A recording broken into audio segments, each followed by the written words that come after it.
We are even I can trade. You will be assimilated. Your trading knowledge and distinctiveness will be added to our own. You will click the like button. You will subscribe to this channel. You will share this content with at least one other friend. Resistance is futile.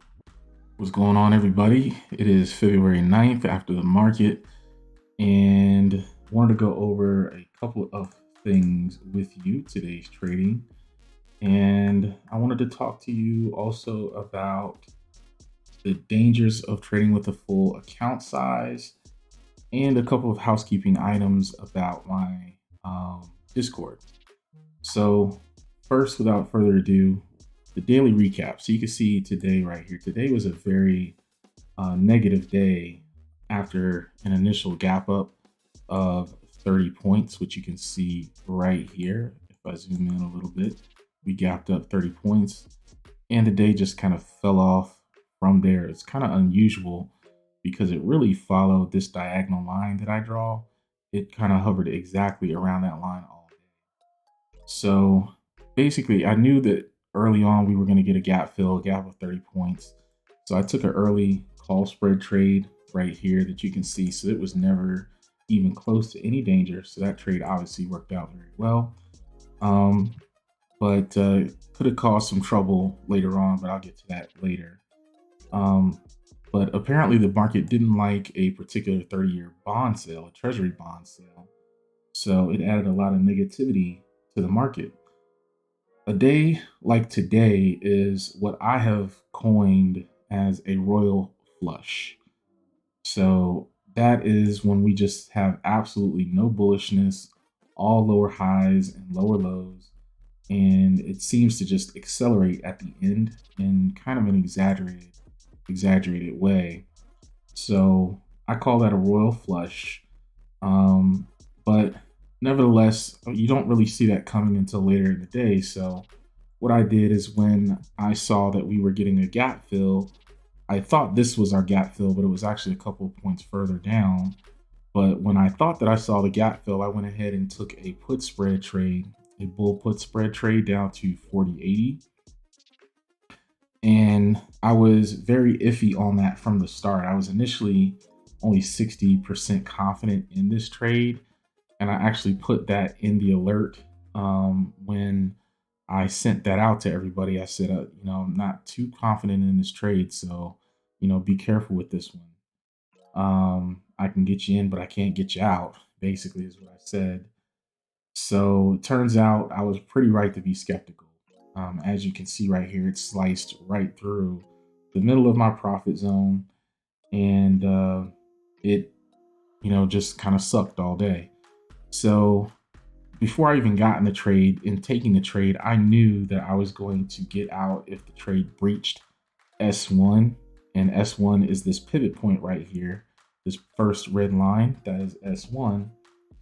So I knew I would get out if that got breached, and that's exactly what happened. And that happened right here. Zoom in a little bit so you can see that better. So we got breached right on this particular candle right here. So I started making plans to go ahead and get out, and I exited on the very first green bar after the breach, which is this one right here. And then I immediately repositioned down 10 points.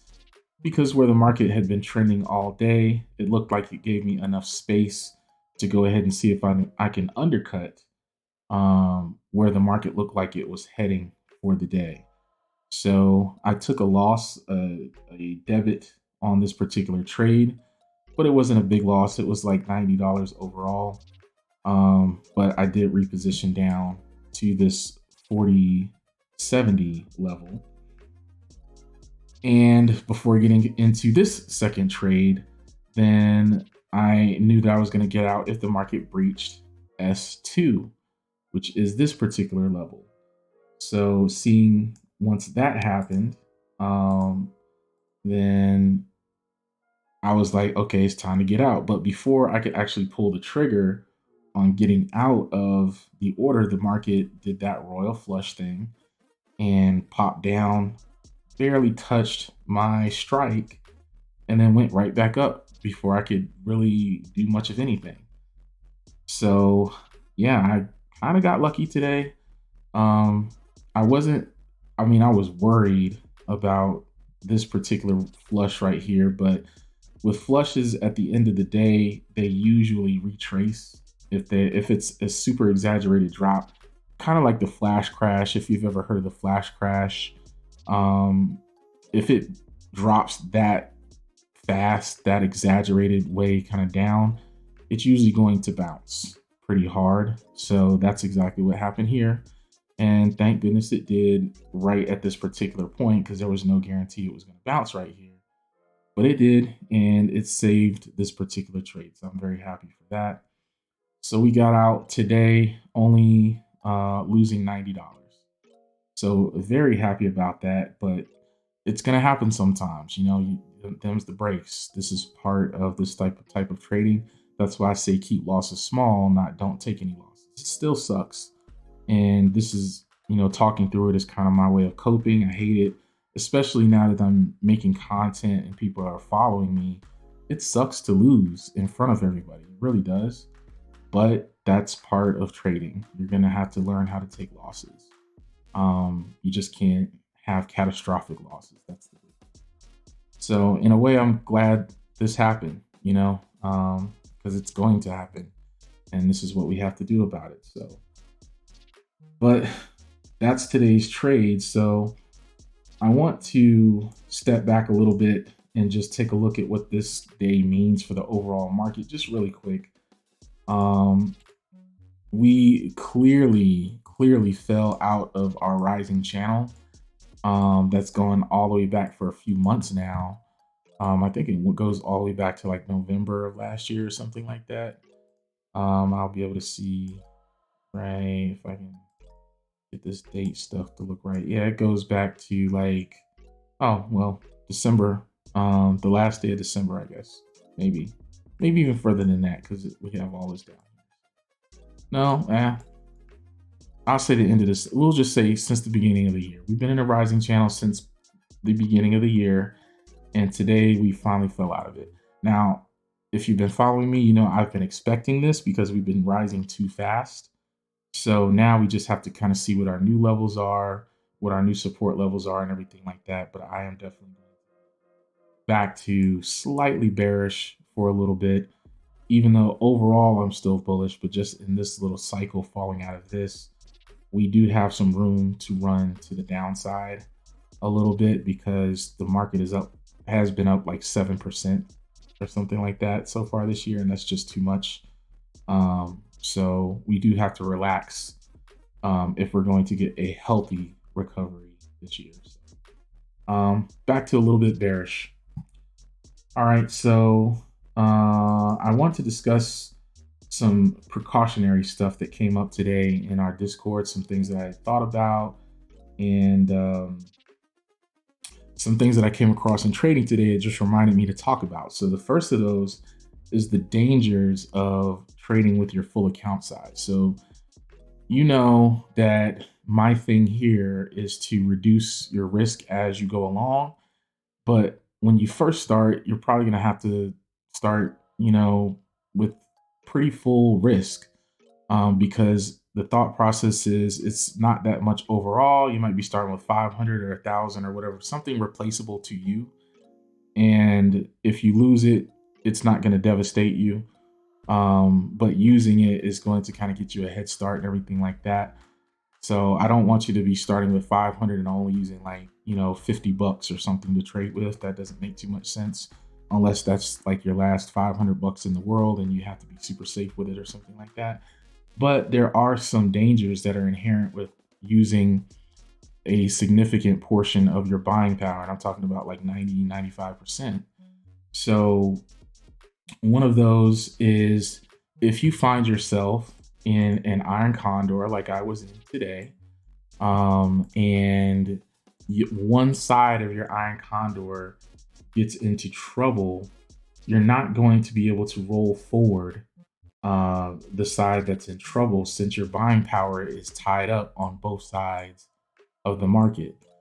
So what that means, like if you use today for an example, since I sold this call and this call is tying up my buying power on this end, and I have this put down here. Now these two are playing off each other's buying power. So the brokerage is not counting double buying power against me because it knows that one side is going to win.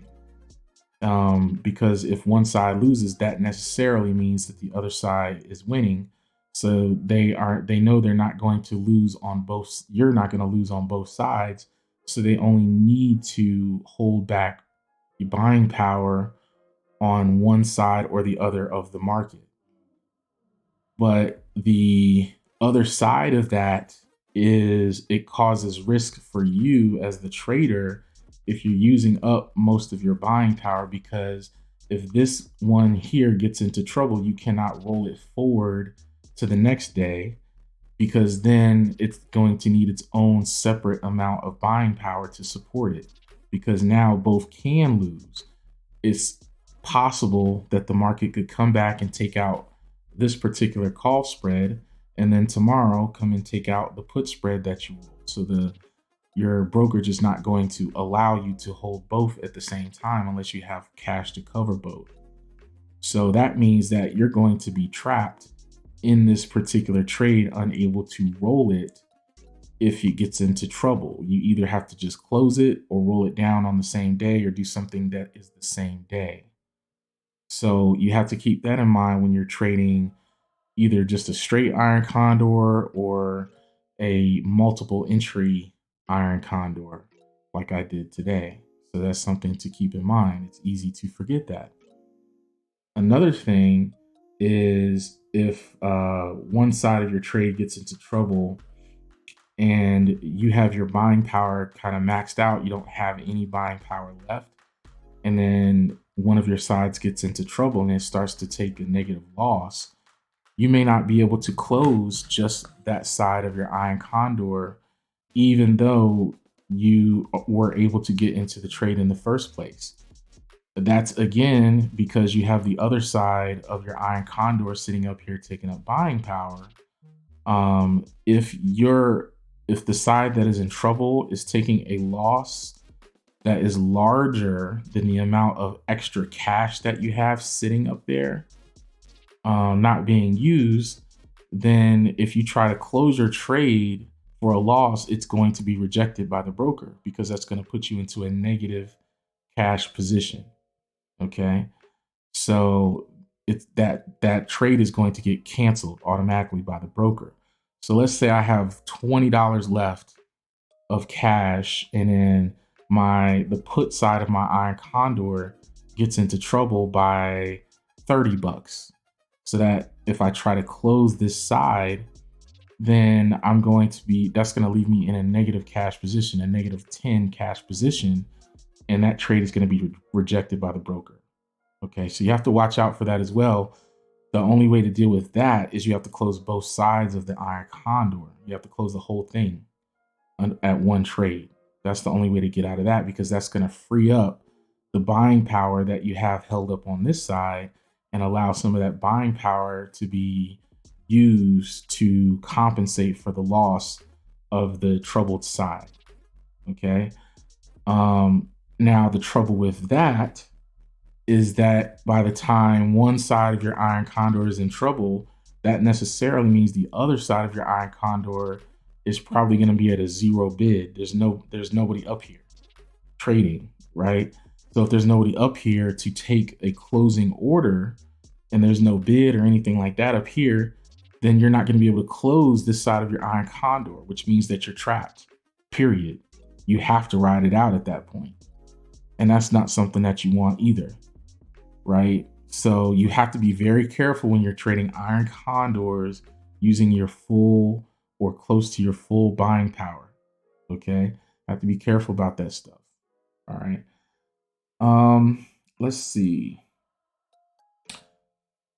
Another subject, using my service that is on Discord. So one thing I want to make very, very clear to everyone is that my intention with this channel And the service that I provide is to teach people how to trade my strategy.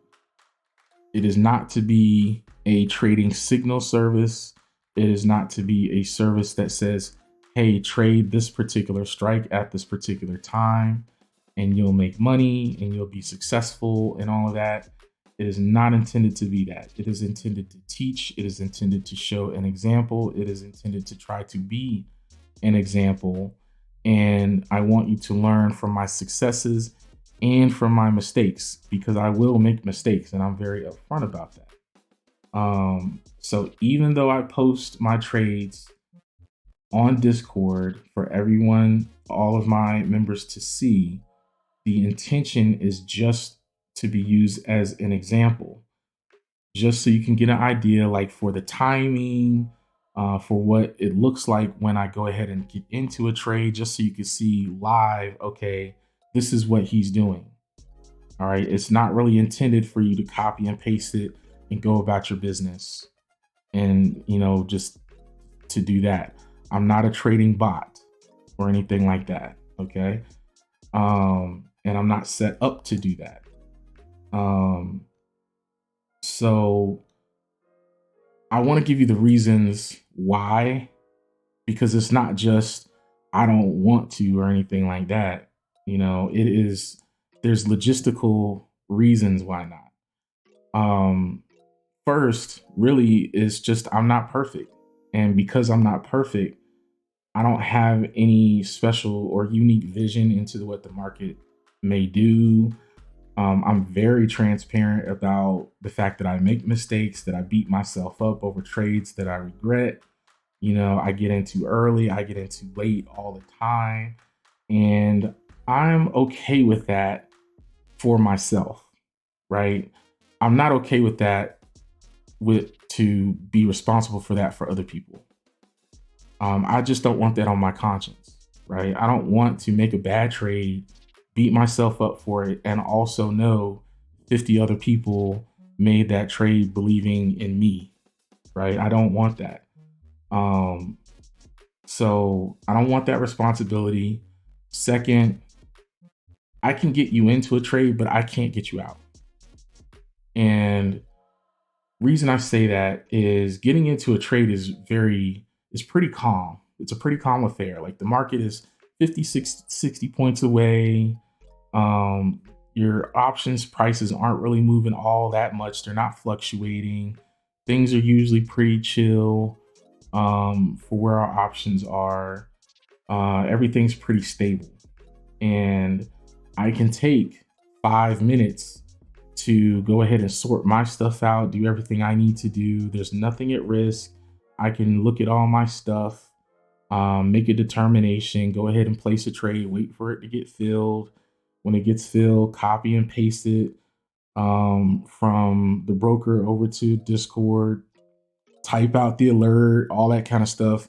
And 5 or so minutes has passed by since I got filled on my order before the alert hits, right? Nobody's going to lose in that scenario, essentially, because you're entering a trade.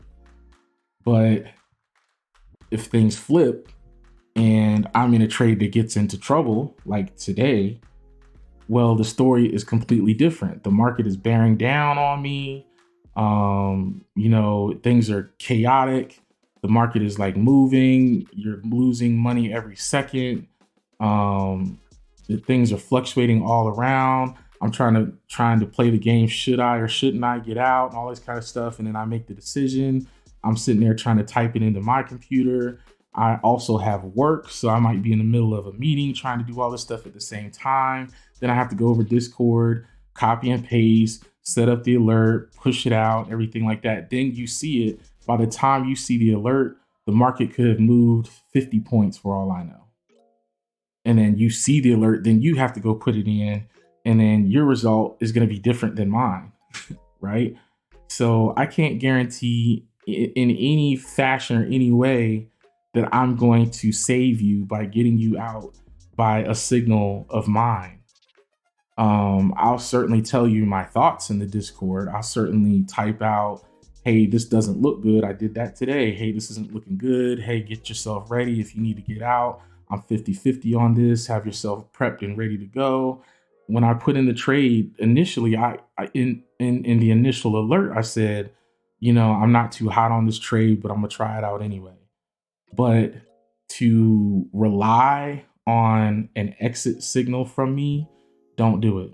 And I would even say that for any trading system, unless that trading system is directly plugged in to the person's literal broker, there's just too much time that passes between me deciding to get out and an alert going out to the members. Okay. So I don't want to be responsible for exit signals. I'm not going to do it. This isn't that type of service. And I would argue you don't want that.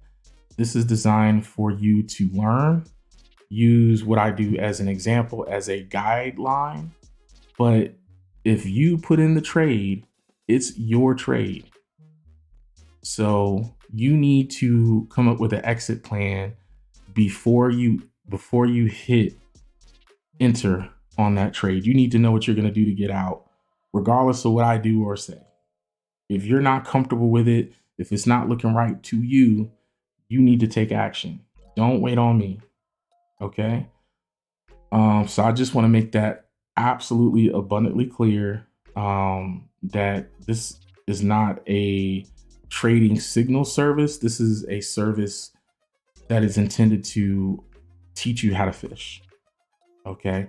So with that being said, I am going to follow up with another video to try to talk just all about getting out of a trade, trading exits, what to do, what to look for, and try to have a conversation around it. Okay. So stay tuned for that. And that's it for this one. Have a good one. More assimilation to the collective will begin by joining the Even I Can Trade Discord. Link in the description of this video. You will join a tier based on your distinctiveness, or you will join the general area with no economic impact. Excuses are irrelevant.